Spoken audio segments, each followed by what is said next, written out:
FBI sting operations, Chinese ping-pong matches, Hedy Lamarr, Florida hurricanes, corrupt commodity exchanges, Steve Jobs' showmanship, the Quebec independence movement, the Sistine Chapel, Olympic torchbearers, hackers, the Chinese vice premier, accusation of voting manipulations, and jazz at the Blue Note.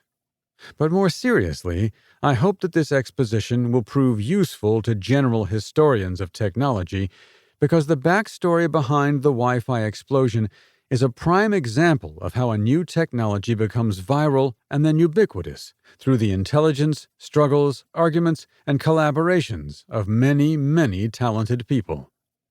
Our Genesis story centers on 4 key dates: when the Wi-Fi wildfire was first ignited and the flames slowly fanned until the conflagration exploded around the planet in 1999. May 5, 1985. In the U.S., the FCC issues a new ruling that designates certain frequency bands for unlicensed wireless usage. Chapter 3. November 11, 1993. The international standards body responsible for wireless local area networks, the IEEE 802.11 Committee, votes to adopt a specific proposal as the foundation protocol for the wireless LAN standard. Chapter 13. IEEE, or IEEE, is the Institute of Electrical and Electronics Engineers, the world's largest technical professional organization. Among other things, IEEE is the recognized standardization body for many important international standards. In particular, their 802.11 Committee is responsible for standardizing the core technology within Wi-Fi. July 9, 1998. The IEEE 802.11 Committee adopts a proposal for a new, higher-speed variant of the standard, giving us a completed blueprint for what will become known as Wi-Fi. Chapter 17, September 15, 1999. Wi-Fi is introduced to the world, along with the Wi-Fi Alliance, at the NetWorld Interop Trade Show in Atlanta, Georgia. Chapter 22. The subsequent remarkable growth story, the explosion of the Wi-Fi wildfire across the globe, and the challenges that both the IEEE and the Wi-Fi Alliance had to overcome for that growth to continue its acceleration, are then covered in the succeeding chapters.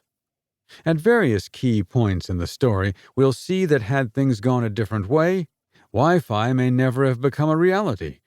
Of course, it's likely that various wireless technologies would still have been developed and used. But the Wi-Fi that we have come to love has a universality that likely would never have emerged in a non-Wi-Fi world. It's a single standard implemented in tablets, smartphones, laptops, thermostats, printers, TVs, light bulbs, automobiles, game consoles, and toys. The same protocol is used within homes, shops, offices, restaurants, businesses, factories, airplanes, buses, trains, and public hotspots. Your devices connect the same way whether you're in Beijing, Nairobi, Warsaw, Lima, Alice Springs, or Fargo. Had our Wi-Fi story not progressed the way that it did, the wireless world could very well have fragmented into multiple incompatible domains along any of these dimensions. One of my goals with this book is to convey the amazing amount of dedication and hard work that was required on the part of many talented people to ensure Wi-Fi achieved this universality. But there was also some serendipitous good fortune along the way. Allow me a quick apology to my Wi-Fi friends. I haven't had a chance to consult with everyone with whom perhaps I should have. There will be some with different recollections, and there will be gaps in my story that hopefully someone else can fill someday. The dialogues I've inserted are, of course, not absolutely 100% accurate. Although my personal records are astonishingly complete, I somehow neglected to surreptitiously record all these conversations as they happened. Yet no one could ever deny that, as they say with so many current films, this book is based on true events. The names of my many collaborators are scattered throughout the following chapters, and it has been an honor to work with them all. My colleagues in Holland, including Vic Hayes, Bruce Tuck, Angela Chompness, and Case Lynx, will be seen to play an important role. But I want to especially acknowledge Ken Biba, Wim Deepstratton, Phil Bellinger,